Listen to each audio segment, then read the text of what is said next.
Prepare for impact. Impact. Real talk, real people. Keeping it real. Impact with Zororo on ZifMstereo. A very good evening to you and welcome to another edition of Impact. Impact is on every Monday and Thursday at 6:30 p.m. right here on ZifMstereo, my station, your station. My name is Zororo Makamba, and on this show it's all about real talk with real people. Our WhatsApp number is 0772-168-045. Again, that number is +263 772 168 045. Please do send in your views, comments, and contribute to the conversation throughout the show. My guest tonight is Farai Jokonya. Farai is a sales and marketing executive and a motivational developer and facilitator. And tonight he has an uplifting message for the Zimbabwean youth and grown folk alike. A message that hopefully will inspire, motivate, and get you all to get up on your feet and be proactive. Good evening, Farai, and welcome to Impact. Good evening, Zororo. It's good to be here. How are you? I'm fantastic. And yourself? Yeah, looking all smart and ready to go. Well, I always say that the way you look presents your outlook on life as well. So, gotta look sharp. Off to a good start. Okay. Good thing it's a Monday, since the topic of our conversation is focusing on motivation. So hopefully we can wipe out the Monday blues. But just give the listeners a bit of an introduction of who you are and what you're passionate about. Okay. Basically, my passion is to, basically facilitate motivation and to inspire a nation, especially with the way things are in Zimbabwe. I think it's very important. I think it's pivotal that we inspire, especially our younger generation, in order to achieve, despite the situations that we find ourselves in. And so that's basically my passion, and that's what I do. I motivate people. Okay, so tell me, based on your experience and you being a young Zimbabwean youth who lives here and is in touch with what's happening on the ground, what are some of the top 3, 4, 5 problems when it comes to young people in our country? Right, there are quite a few, but let's touch on a few of those. Some of the problems that we have in Zim is that most of our youth have become lazy. I think they just don't have the drive, they don't have the passion or the tenacity to achieve anymore, or to be successful. So that's one of them. The other is, I think the youth especially have not been afforded certain opportunities so that they could excel in things that they want to do. The other one is that I also feel that people feel that things need to be handed to them. So there's this spoiled culture where people are just kind of waiting and saying, well, when's my turn, or when's someone going to give it to me? No one has that drive within themselves to say, I'm going to create an opportunity. There's a famous saying that goes, I'm just going to paraphrase it, but basically, where one door closes, there may not be another one that opens. So you break down the wall and you build a door. So I think that also is lacking within a lot of our Zimbabweans in terms of youth. And one problem that always comes up, it was the third one that you mentioned, is this issue of young people expect handouts. We expect the government to do A, B, and C for us, and you'll find that many people, right, have, if you live on a street and your potholes haven't been fixed for 2-3 years, everyone is aware of the situation, but no one's gonna take that initiative, knock on the neighbors' doors and say, hey, let's contribute, maybe is it 10 or 20 bucks, and sort of get things going and patch up these potholes. So it's interesting that that point keeps coming up over and over again. How would you suggest that we approach and get over these 3 issues that you mentioned?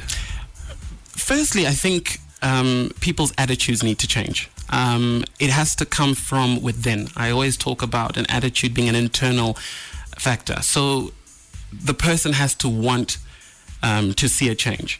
Secondly, don't wait for someone to come and do something for you. I was out of the country for a very long time, and I came back. Where were you? I was in the UK and in South Africa. And the one thing that I found out was we can complain, we can criticize, we can demean, but that doesn't solve the problem. And I always also believe that negativity just breeds negativity. So you only have the option to be positive and to kind of contribute back to this nation that has given us so much. So to answer your question, what can we do? The first thing that we can do is, again, just adopt a very positive attitude and to change our mindsets, basically, and to use what we have where we are. Whatever it is that you have, everyone always talks about what connection do you have or who do you know in certain spheres of influences and stuff. That doesn't matter. You can use the little thing that you do. I'll make a practical example. Sure, I was about to ask that.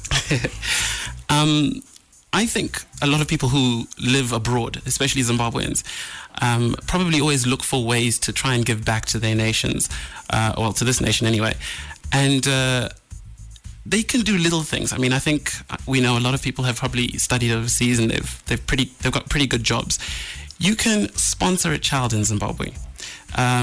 Most government schools is $20 a term. Mm-hmm. That doesn't cost much for someone who's overseas. Mm-hmm. And the thing is, what does that do? That empowers the child who's already here.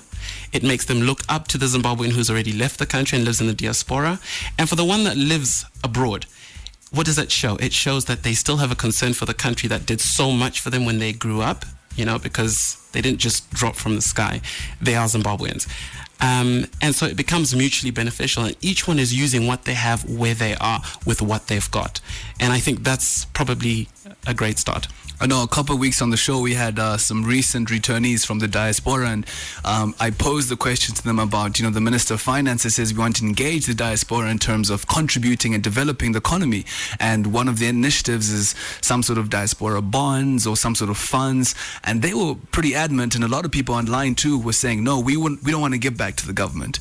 We want to support other people in terms of what you've just mentioned, or we want to continue to supporting our family because we still don't necessarily trust the government right now with our money because we need more transparency and affordability. So it's good to see that sort of advice that you're mentioning in terms of supporting keeps coming up.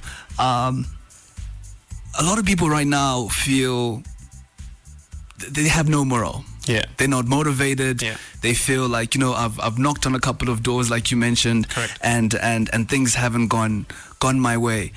When failure comes your way, how do you get through it? What are some of the steps that you've taken in your personal life to overcome some hurdles? You know what, Zorro? The one thing that people probably tend to forget is we are human. And so being human doesn't mean I'm always happy, clappy, and I'm always positive. There are times when I do feel down. There are times I go through depression. However, it is how we deal with this depression or how we deal with these negative impacts that come into our society that define a person who's successful. I never look at the glass half empty. I always look at it half full.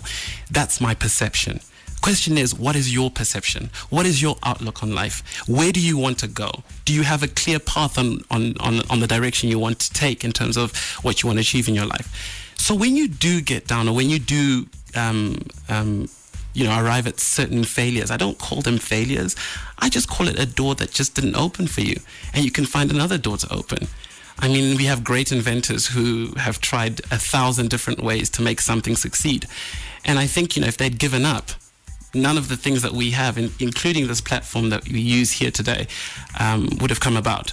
Everything that we live by in this world, including, say, ZFM, is someone's idea. It's someone's dream. It's someone's passion. Right. Yeah. And so that's what we need to feed into. WhatsApp platform is 0772 168 045. If you find that you're a young person who is feeling a bit beat down at the moment, I can understand why. I can relate to you. We may be on radio 5 times a week, but we have low moments as well. If you have any ideas, if you want to reach out to ask Farai any questions, again, that WhatsApp number is 0772 168 045. And someone has just chimed in and said, who is this clever chap on air right now? His contacts, please. He's being very motivational, so hopefully we keep everyone tuned in for the next 18 minutes. Farai, let's talk about how people can impact their communities directly. A lot of people say charity starts at home, and a lot of young people are very ambitious. We want to get to the sea-level floor before we sort of, climbed up the corporate ladder or started small. So for those people at home right now in a community, a few examples of how they can make an impact. Very good question that you posed there. Let's define success first of all. There's a famous businessman from the States. His name is Paul J. Mayer. And his definition of success, which I love, is success is the progressive realization of predetermined, worthwhile personal goals. Okay, let's do that one more time. Success is the progressive realization of worthwhile, predetermined personal goals. What does that mean? Success is not a destination. It's a journey. And we live every day going through this journey of success. So we never actually arrive. When you achieve one thing, you've got to set another goal to achieve the next thing. You achieve that goal and you continue to achieve as you go on along in your life. So how do you start this journey? You start it with small steps and you impact people even in and around your community. I was watching last night, Arsenio Hall, and The Game was on. And The Game is an American rapper. As the rapper, yeah, sorry. Yeah. And he really challenged me in terms of what he does. He's got this program that he calls the Robin Hood campaign, basically. And what he does is he just kind of looks at what's happening in the media in the United States and hears stories of, some bereavements or whatever tragedies befall or something like that. And then he goes directly to the families. He gets in touch with them and he gives them, whether it's financial aid that he needs to give them or if it's morale support or if he needs to give them advice. That's a practical way. Remember, success is not just about finances. Success can be, how have I impacted the next person in my life? How have I motivated the next person to achieve whatever dream that they have? I'll give you an example of something that happened to me when I was at high school a few years ago. So recently, like I told you, I've just recently moved back to Zimbabwe. And when I came home, I went to my old high school and I saw this lady. She's a cleaner. And she called out my name. She said, Farai Jokonya. And I thought, okay, who's that? And I approached her and she said, do you remember me? I said, no, I don't remember you. She says, no, I was your maid, basically in the schoolyards when you were here in Form 1. And I said, okay. And then she says, well, the reason I remember your name, I'd missed all these students at the school, is because of how you impacted my life. And I said, what do you mean exactly? She says, well, I used to think, well-off kids are just spoiled, and I just never wanted my kids to ever be of this kind of social standing. And I thought, okay. And I said, where's this going? Cut a long story short, she said, the things that I used to do with her, I used to do little things. She didn't know God. I used to pray with her. She would usually clean around my bed area and stuff like that. And I always felt like I need to give back, or I need to give her something. So I used to give her some of my tuck in terms of, food that my parents used to give me because I was at the hostels. I was a boarder. And there are times when I'd give her, a bit of cash because I just felt like she had done such a good job in terms of cleaning and stuff. I just wanted to give her recognition. In life, some people just need recognition. And those little things that I did, which really, for me, was just an ordinary thing and I never thought would actually change her life, had an impact. Her life. Yes. Fast forward, she then said, I've been looking for you and I thought, I've just been praying and asking God, one day I hope I see you. And today is that very day. And this is like 13 years later from the last time I actually saw her. She says she has a daughter and she's promised herself that after having that experience, she's like, I want my child to achieve. I want my child to be like Farai. I want him to do or have the aspects or attributes as what Farai has. And she then worked hard and sent this daughter to school right up until tertiary level. And the daughter actually graduated in December. And she said, that's all because of that impact that I had on her life. She was like, well, if this educated kid can do this and give back, I want the same for my child. And now her daughter's graduated. Fantastic. What has that done? For me, I had a sense of fulfillment because I felt like the thing that I did, which I really didn't expect it to have this kind of transformation in someone's life, has actually had this result. I did not expect that. But she has now set a precedent in her life and in her family's life. The daughter is the first one in her extended family, in her own immediate family, to have ever gone to university. And that's going to inspire other kids within her family and extended family. And it becomes a domino effect. Exactly. And you change people's mindsets and you change people's lives completely. Let's talk a bit about corruption first, because that seems to be dominating the media at the moment. And then we're going to go to the WhatsApp platform. A lot of people have questions for you, Farai. Okay. So let's do your best to answer them. So with stories now that are coming out regarding salaries and corruption and arrests, how do we how do we lift young people's morale and encourage them to take business practices in a law-abiding and honest way? Because it's very simple for someone right now who's failed their O-levels to simply say, you know what, I'm going to go about into doing things in an unethical manner because I can get cash quicker, it's a shortcut, and I don't have to worry about any of my problems. You know, that's actually a very real problem. And this is not just in Zimbabwe, it is worldwide. And I want people to start to look at it as a global issue. When a child looks at that avenue of saying, I'm going to do the unethical and unmoral thing, what happens is that when you take shortcuts in your life, the results will always come back being negative. It's just a fact of life. I always believe what it is that you give out in your life is exactly in direct proportion of what you're going to get back. So try and live principled lives. So what if you start making, 10 cents or $1 a day? It's a hard-earned dollar. It's a hard-earned 10 cents. And it builds up from there. It builds character. The other thing is, when you turn to a life of crime, you can never be proud of your achievement because it's not really an achievement, is it? Mm-hmm. But when you've worked hard, and this is what I want people to understand, success is a long-term journey. It doesn't just happen overnight. If you look at huge brands, I don't know if I can mention this, but like things like Virgin Atlantic, for example. Sure, go ahead. These are brands that have been built over years. It doesn't just happen. You got to keep dreaming. You've got to keep fighting for the thing that you believe in, and you've got to have morals and principles. Yes, there's a lot of corruption going on, whether it's in Zimbabwe or it's in the United States, United Kingdom, it's everywhere. Don't look at those people as an example, but turn to mentors or people that are around you that inspire you, that have got a positive message and that do things morally and ethically. Those are the kind of people you need to learn from. And if you don't have that, be the change you want to see. Be that change. Be the person with the principles. Be the person with the morals, and start to live a life that is rich and deserving for other people to be impacted by. It is not impossible. I think that in my vocabulary, there's no such thing as impossible. I think everything is possible. If you want to go to the moon, as you can see already, this thing, going to the moon is obviously becoming a reality that everyone will be able to have the chance to do. And so nothing is impossible in life. I think that you need to be focused, you need to be disciplined, you need to have the right attitude, and you are able to achieve whatever the mind's eye can achieve, or whatever it is that you perceive yourself to want to achieve.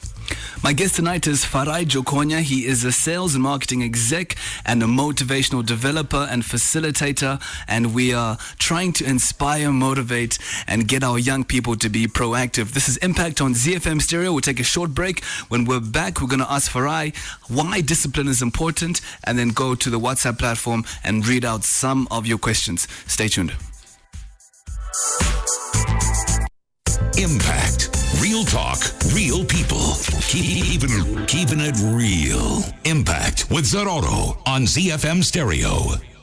Impact. Real talk. Real people. Keeping it real. Right. Where were we? Let's talk.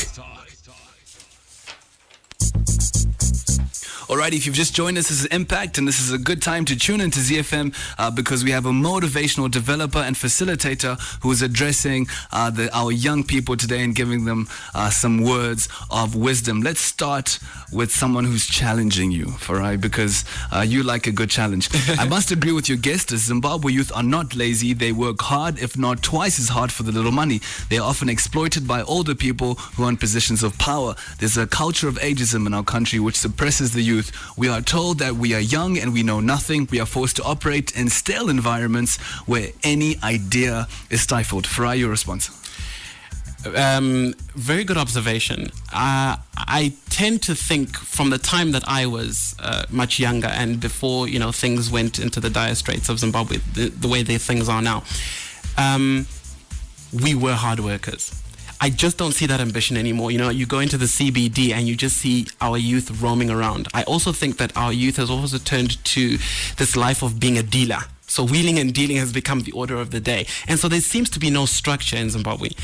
I do agree with that person in terms of our older generation, in terms of our parents and our forefathers, have not done much to say, you're young, you've got great ideas, let's come and work together and try and implement those ideas.